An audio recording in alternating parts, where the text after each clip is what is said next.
अगला है कि यदि पति व्रता का पति पर नारी का संग करे तो उसकी क्या सजा है, और क्या नारी की भक्ति में इतनी शक्ति नहीं कि वो अपने पति को इससे बचा सके। आप कहते हैं कि पति से अलग मत चलो, पर ऐसे पति का हम क्या करें, और औरत घुट घुट के जिए क्या जब पति दूसरी स्त्री से संपर्क करता है। बहुत बड़ा पाप है।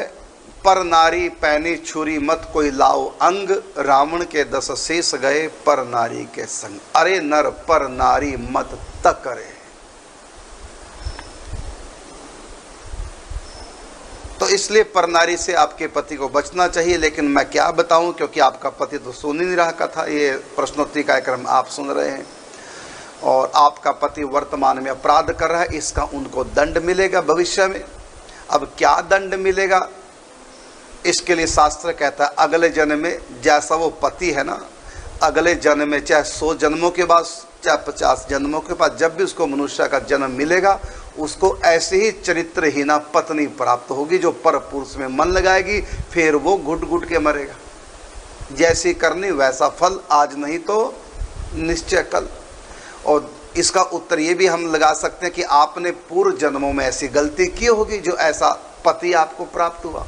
क्योंकि जो भी हमको रिश्ता मिलता है, पति पुत्र हो, बहू हो, जवाई हो, बेटा बेटी हो, सास ससुर हो, माता पिता, ये सब कौन है, ये सब हमारे कर्मों का फल है। बस अच्छे हैं तो अच्छे कर्म किए, दिए, बुरे हैं समझो ने बुरे कर्म किए हैं, तो ये अपना भी अपराध है।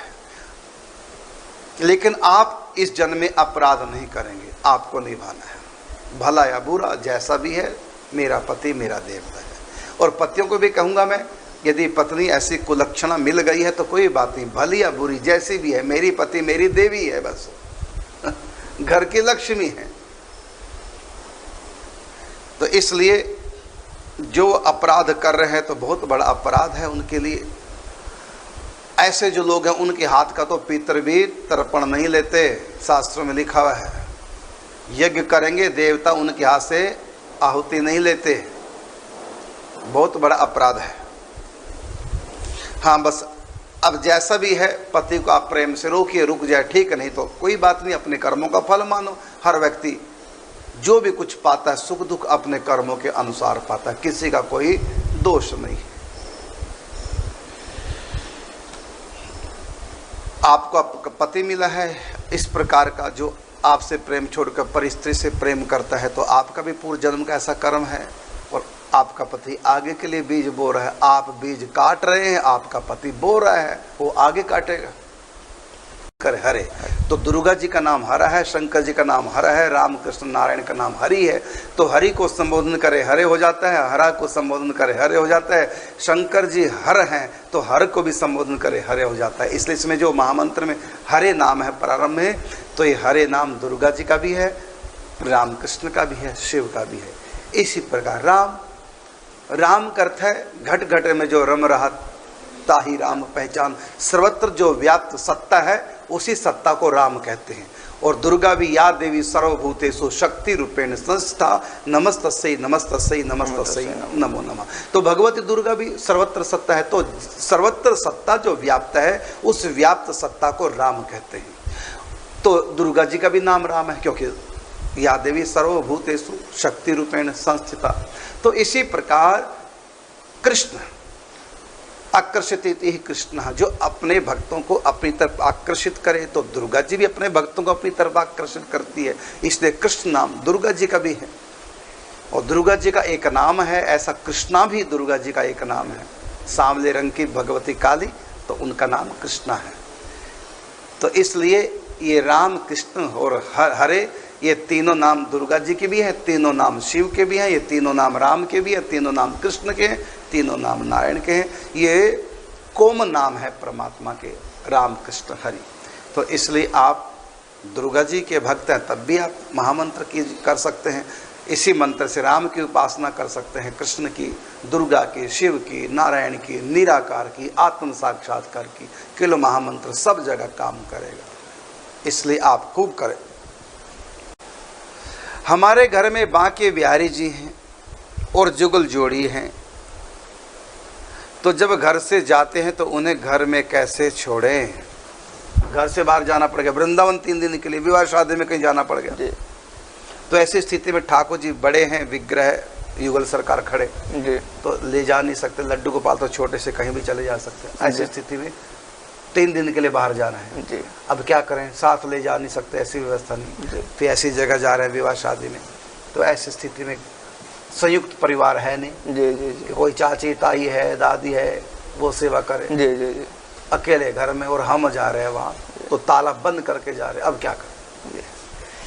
ऐसे वास्तव में जो महाश्री मार्ग है, जैसा कि गिरवर गौरी की कथा में आती है, जब गिरवर गौरी अपने ठाकुर जी के सेव्य ठाकुर जी की सेवा नहीं कर सके, उनके पास अकाल पड़ गया, ऐसी व्यवस्था नहीं रही, उनको भी बाहर जाना जी, उन्हें भी बाहर जाना पड़ा, तो उन्होंने जो लगा ये ब्राह्मण कर सकते हैं, तो उनको उन्होंने सौंप दिया था कि आप इनकी सेवा कीजिए। तो अच्छा तो यही है, आपके जान पहचान में कोई भी पास में दी हो तो उनको सेवा में लगा दे, अच्छी बात तो यही है।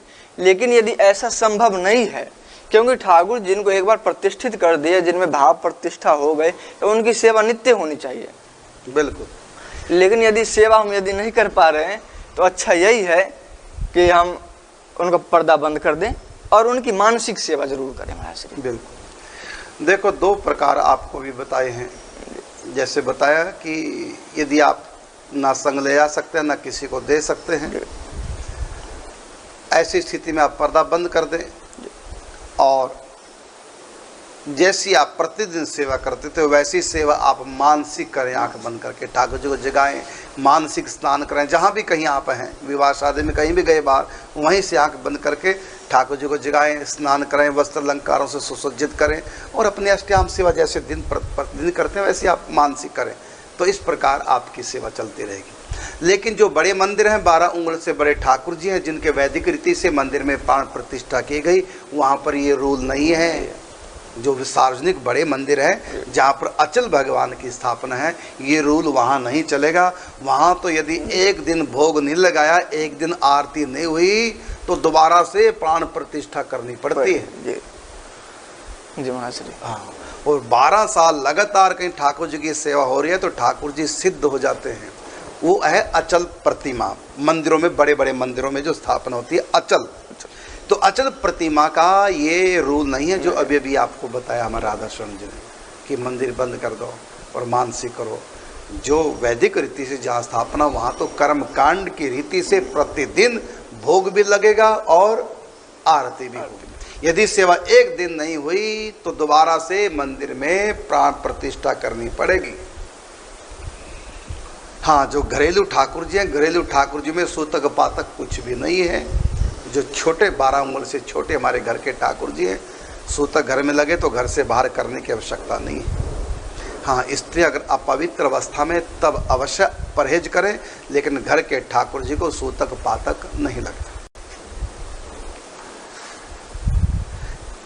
क्या भगवत प्राप्ति के लिए पिछले जन्म की भक्ति का होना आवश्यक है, या फिर किसी महान आत्मा को ही होती है भगवत प्राप्ति? क्या हम जैसे अधम नीच पापी को भी इस जन्म में भगवत प्राप्ति हो सकती है? प्रकाश गोयल जी, बहुत अच्छा। एक बार मैं आपका प्रश्न दोहरा देता हूं जो आप कहना चाह रहे हैं, क्योंकि प्रश्न आपका नहीं, लाखों का नहीं, करोड़ों लोगों का है। जो भी भगवत प्राप्ति चाहते हैं, धार्मिक उनके मन में आता है और भक्तमाल की कथाएं पढ़ते हैं, तो कहा कि कई जन्मों की भक्ति होती है, तब जाकर हम महान बनते हैं, भक्ति में लगते हैं, तब भक्ति भगवान की प्राप्ति होती है। हम तो इस जन्म में भी महापापी हैं, पिछले जन्म से क्या लगे, इस जन्म में भी ढंग से नहीं लगे, इस जन्म में हमने कितने पाप कर रखे हैं, हम तो पिछले जन्म के भक्त नहीं। यदि पिछले जन्म के भक्त होते तो जन्म से ही भक्ति करते। हम तो जन्म से नास्तिक थे, सत्संग सुन करके थोड़ा सा और भक्ति में लगे हैं, तो हम तो इसी जन्म के भक्त हैं और भक्ति कम करते हैं, पाप ज़्यादा करते हैं। यदि हम चाहें इसी जन्म में भक्त प्राप्ति क्या हमको हो सकती है? यही है ना प्रश्न। इसका उत्तर है, भगवान ने गीता में कहा, अपि चेत सुदूराचारो भजते माम अनन्य भाग साधुरेव स मंतव्य सम्यक विवसितो ही सह क्षिप्रम भवति धर्मात्मा शाश्वत शांति निगच्छति कौन्तेय प्रति जाने नामे भक्त पनश्यति। अपि चेत सुदूराचार, कोई कितना भी बड़ा दुराचारी क्यों ना हो, यदि वो चाहे सत्संग सुनकर कहीं उसके मन में आ जाए कि मैं अच्छा बन के और भगवत प्राप्ति कर लूं, चाहे वो करोड़ों जन्मों का पापी क्यों ना हो, इसी जन्म में महापापी से महापापी भी यदि वो चाहता है तो पापों को छोड़कर भक्ति में लग जाए, इसी जन्म में भगवत प्राप्ति है। कोटि विप्रवद लागेहु जाही, आयु शरण तजऊ नहीं ताही। कोटि विप्रवद माने करोड़ों ब्राह्मणों का हत्यारा गला काट गया, एक ब्राह्मण के नहीं करोड़ों ब्राह्मणों का गला काट गया। ऐसा व्यक्ति अब सत्संग सुन के लगा पाता मैंने बहुत बड़ा पाप किया, अब भगवान के सामने जाए, आज के बाद कभी कोई पाप नहीं करूंगा, बस आपकी भक्ति करूंगा, मुझको क्षमा कर दो, तो भगवान कहते मैं कर देता हूं। सन्मुख हो ही जीव मोहे जब ही, जन्म कोटि अघ नाशहु तब ही। सन्मुख हो ही जीव मोहे जब ही, मतलब पापों को छोड़ करके मैं मेरी भक्ति में लगा जाए, यही है सन्मुख होना भगवान के। सन्मुख हो ही जीव मोहे जब ही, जन्म कोटि, एक जन्म के नहीं करोड़ों करोड़ों जन्मों के, जन्म कोटि अघ, करोड़ों जन्मों के पाप नाश हूं तब ही मैं नाश कर देता हूं। पापी से पापी भी भगवान की शरण आ सकता है। गीता में भगवान ने कहा ये बात, सर्वधर्मान परित्यज्य मामेकम शरणम व्रज अहम त्वा सर्व पापेभ्यो मोक्ष, पापों से मुक्ति मैं दिलाऊंगा, तू मेरा बन। एक जगह और भी कहा महाराज श्री, अपि चेदसी पापेभ्यो सर्वेभ्यो पाप कृत। वेरी गुड, बहुत अच्छे। तो उसमें भी कहा है तुम कितने भी पापी हो में सबसे बड़ा पापी हो तब भी तुम्हारा कल्याण। ये कहा राम ने, आ मेरे सामने तेरे पापों से तुझको छुड़ाऊंगा मैं, पार नैया तुम्हारी लगाऊंगा। बस अब गलती ना करे, अब तो भक्ति करे, तो आप इसी जन्म के नहीं चाहे लाखों जन्मों के पापी क्यों ना हो। कितनी वैश्यों का उद्धार हुआ, कितने डाकू चोर लुटेरों का उद्धार हो गया प्रभु के नाम से। बस भजन कीजिए, भक्ति का तत्व समझिए, भगवान का स्वभाव जानिए।